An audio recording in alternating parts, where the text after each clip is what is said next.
Olá, boa noite. A gente começa o TN2 de hoje com esta imagem. Pontos coloridos indicam quem está mantendo o distanciamento social nos terminais do Transcol. O novo sistema já está sendo implantado e vai funcionar por meio de câmeras de monitoramento.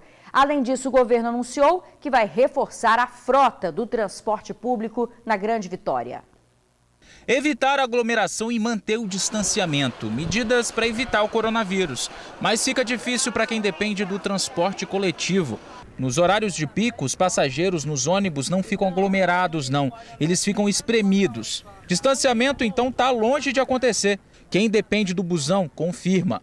Tá difícil. Já vem cheio. Como é que você vai pegar aqui? Já pega lotado. Os ônibus estão andando muito lotados, somente de manhã e à tarde. A gente fica muito tempo no ponto, aí só vai enchendo de gente. Quando o ônibus vem, todo mundo embarca, fica cheio, né? Tem ônibus lotado e para esperar a condução, que também fica cheio, são os terminais.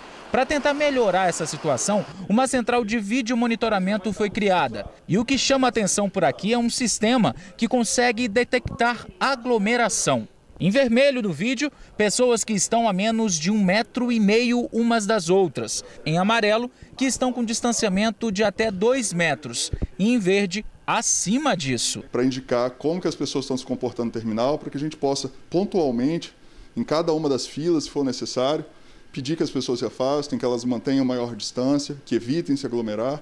E para fins de operação, para que o sistema também possa liberar mais rápido os carros, que a gente controle isso a partir aqui da central. Um aviso sonoro também está sendo emitido nos terminais da Grande Vitória, a princípio com mensagens de prevenção. Mantenha a distância de pelo menos 1,5 metro de outros passageiros. Eles também podem ser utilizados para tentar dispersar as pessoas que estão muito próximas. Até mesmo um botão de pânico pode ser acionado se a situação ficar complicada. Permite que o fiscal lá, da companhia, o vigilante que tiver treinado e tudo, ele possa acionar a central de vídeo monitoramento para um eventual distúrbio pontual. Seja ele uma aglomeração que não seja possível fazer ali através da fiscalização na plataforma, pedir que as pessoas se separem. Uma utilização de máscara, a não utilização de máscara reiterada por algum usuário. A partir do dia 3 de agosto começam a funcionar efetivamente as câmeras que detectam aglomeração nos terminais e também um aumento na frota de ônibus. Mas já a partir dessa quinta-feira um serviço está acontecendo, que é a fiscalização da quantidade de passageiros em uma determinada linha. O ônibus só pode sair se todos estiverem sentados. Essa fiscalização será feita por um funcionário da empresa de viação. E um detalhe, em 2 horários, no período da manhã, de 6 às 7h30 da manhã, e também no período de 5 da tarde até às 7h30 da noite. Nos terminais, a população aprovou as medidas. Agora resta saber se elas vão surtir mesmo efeito. É o ver para crer. Eu acho que não vai acontecer não, hein? À tarde todo mundo está indo em pé dentro do ônibus lotado. É muita gente que depende de ônibus para as pessoas só sentadas, aí os ônibus não vai dar. Essa medida já deveria ter tomado desde o início. Eu espero que melhora, porque do jeito que está, fica difícil. Como é que a gente vai evitar? Pois é, né? Olha, teve acidente grave na BR-101 no extremo norte do estado. A batida aconteceu em Pedro Canário, envolveu um caminhão e um carro. O motorista do carro ficou ferido e teve que ser socorrido. Ele foi levado para o hospital de São Mateus. Durante o resgate, a rodovia teve que ser totalmente interditada, mas o trânsito já está liberado no trecho. Moradores de Água Doce do Norte fizeram uma homenagem para o prefeito da cidade que morreu vítima da Covid-19. Paulo Márcio Ribeiro Leite, de 50 anos, ficou 17 dias internado, mas não resistiu à doença. O corpo dele foi levado pelos bombeiros e muitas pessoas acompanharam o cortejo fúnebre pelas ruas do município.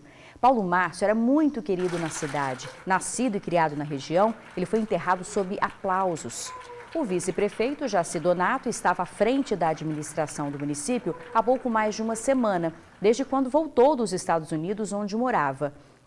O governador Renato Casagrande lamentou a morte do prefeito nas redes sociais e decretou luto oficial de 3 dias. Olha, o prefeito de Água Doce do Norte está entre as 33 pessoas que infelizmente perderam a vida para a Covid-19 hoje. Vamos ver comigo aqui os dados gerais da pandemia no painel Covid? O Espírito Santo tem 74.610 casos confirmados de coronavírus, 2.341 mortes e o número de curados é de 54.846. Na nova atualização, houve um aumento de mais de 800 casos e 33 mortes de ontem para hoje. Os curados foram 1.754 em 24 horas. Agora a gente muda de assunto. Imagina ter que andar a pé mais de 1 hora para pegar as atividades escolares, hein? Esta é a realidade de muitos alunos capixabas. Sem as aulas presenciais, quem não tem internet em casa fica muito prejudicado. Os alunos da rede pública reclamam que não há acompanhamento escolar. Toda semana a dona Suzy precisa fazer uma caminhada de ida e volta de cerca de 1h30 para pegar as atividades das 2 filhas mais velhas na escola. A Beatriz, de 15 anos, que está no 9º ano, e a Maria Eduarda, que tem 9 e está no 5º. Elas não têm acesso à internet. Por aqui é tudo no papel mesmo, com a inspeção da mãe. Para a dona de casa, uma aflição. Nem corrigidos os deveres são. E quando existe dúvidas, não tem para onde correr. Só vai levar a atividade quando elas voltarem a estudar de novo. Quando as aulas começar. Que elas para a atividade ficar, cair quando as aulas voltassem, que era para elas levar a atividade. Aí eu fico muito triste, não tem? Porque, infelizmente, não tem condição agora de ficar botando internet, entendeu? É difícil. Se tá ruim para a mãe, o que dirá para as filhas? A mais velha faz tudo direitinho, mas preferia mesmo a sala de aula. É ruim, porque na escola, se você tem uma dúvida, você pode perguntar ela na hora. E em casa já não. Nossa, vai ter que correr muito, porque vai ser muito difícil. Porque a gente perdeu muita coisa. A realidade da dona Suzy e das filhas dela é também de muitos capixabas que não têm acesso à internet, não tem como ter aulas online.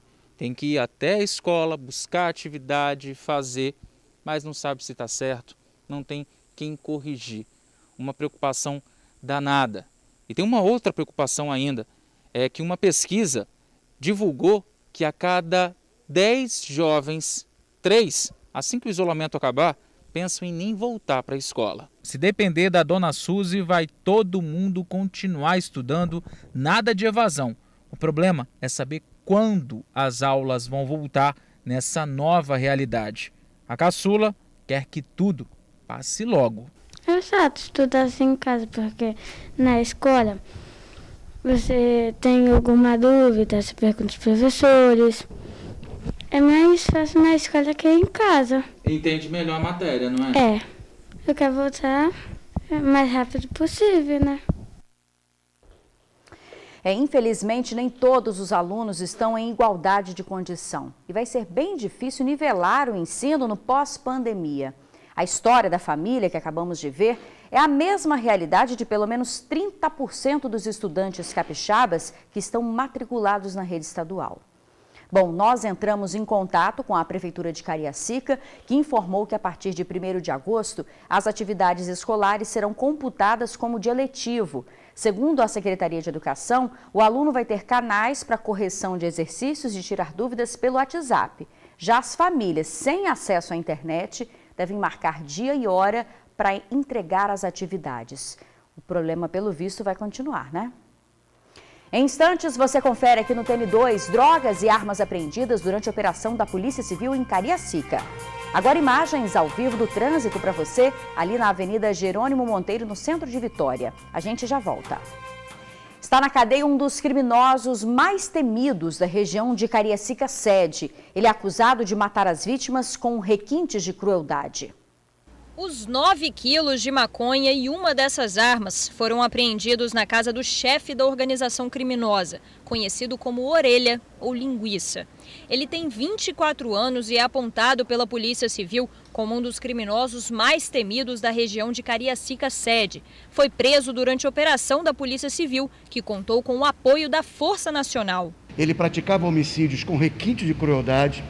Ele submetia aquela comunidade ao terror, submetia aquela comunidade para ficar com temor das suas ações. O homicídio que deu início às investigações aconteceu em março deste ano. A vítima, identificada como Cristiano Costa Cardoso, estava em um bar quando foi arrastado com uma corda no pescoço pelo próprio Orelha e seus capangas para o meio da rua.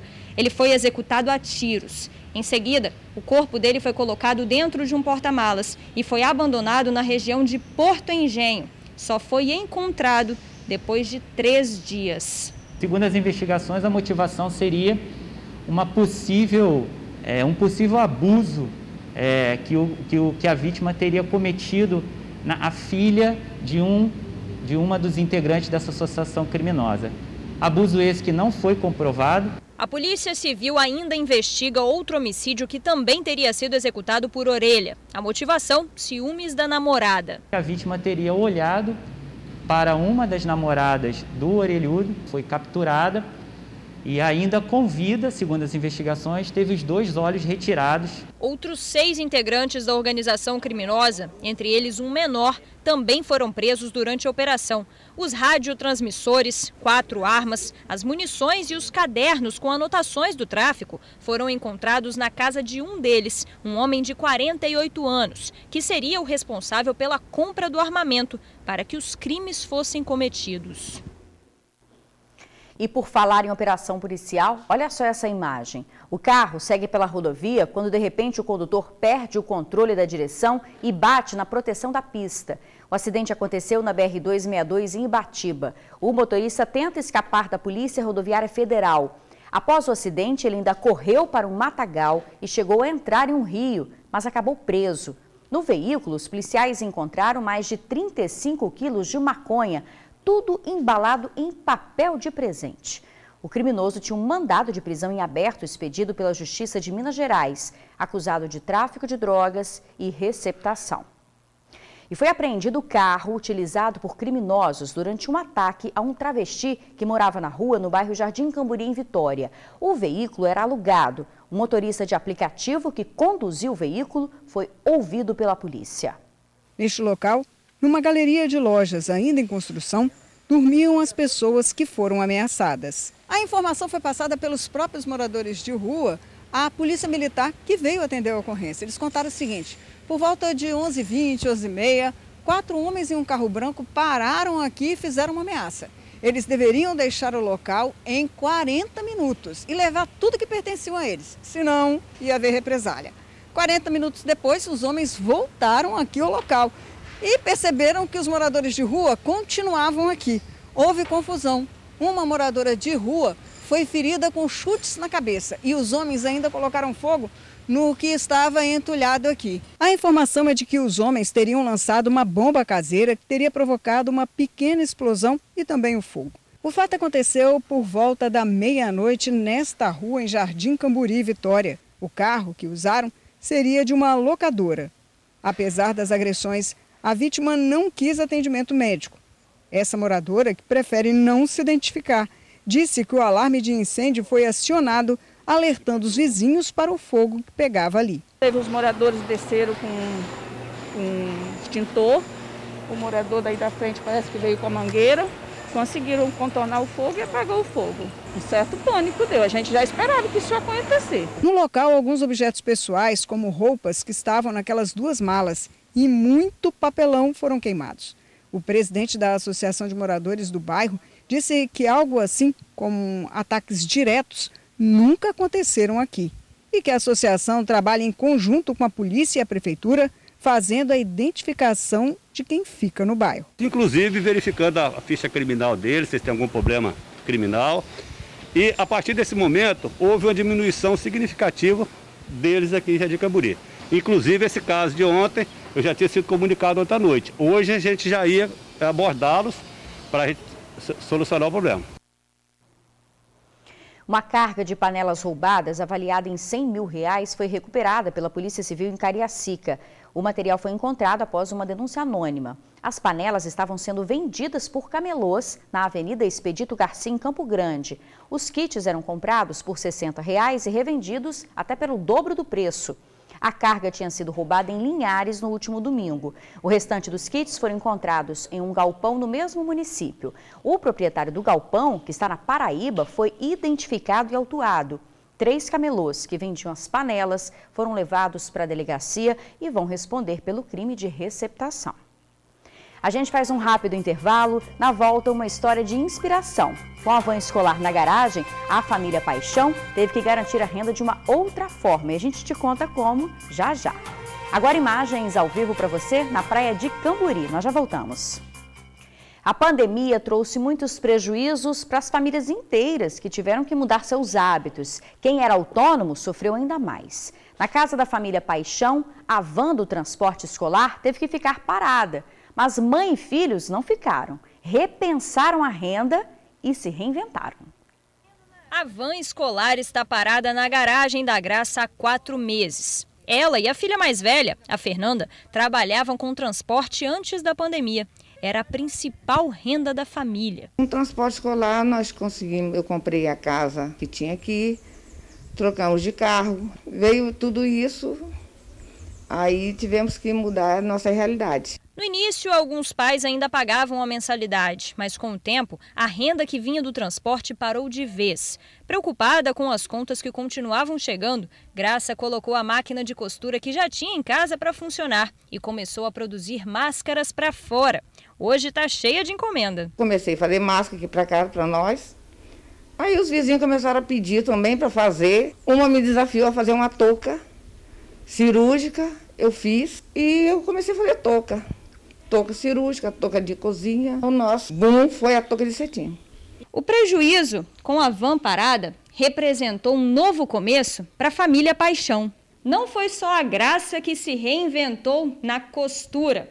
O Felipe, o filho mais novo dela, resolveu colocar a mão na massa e começou a produzir biscoitos. No início era só para os amigos, mas a ideia deu tão certo que nasceu o Biscoiteiro Vix. E quem administra essa microempresa é a irmã dele, a Fernanda. Como eu estava trabalhando de home office, eu estava ocioso na parte da noite e nos finais de semana. Resolvi ter a ideia de fazer essas receitas, então juntou a questão da pandemia, mais a questão da renda da minha casa, que diminuiu, então por que não agregar e complementar a renda? Felipe começou um novo negócio há 2 semanas e ficou surpreso com a quantidade de clientes procurando pelos produtos. Não tinha noção desse sucesso que está sendo. Para 2 semanas está bem grande a demanda. Muitas dificuldades aparecem na vida como um gatilho para abrir novos caminhos. Por isso, o importante é sempre tirar o foco do problema e correr atrás da solução. Estamos engatinhando, mas graças a Deus não estamos tendo dificuldade. Uma boa história de inspiração, né? Olha, quem quiser encomendar as máscaras ou as toucas, segue a Graça no Instagram. O endereço é @GraçaCosturasVix. Para encomendar aqueles biscoitinhos, o endereço é @OBiscoiteiroVix. Boa dica, hein? Bom, a gente encerra o TN2 de hoje com essas belas imagens feitas no mar.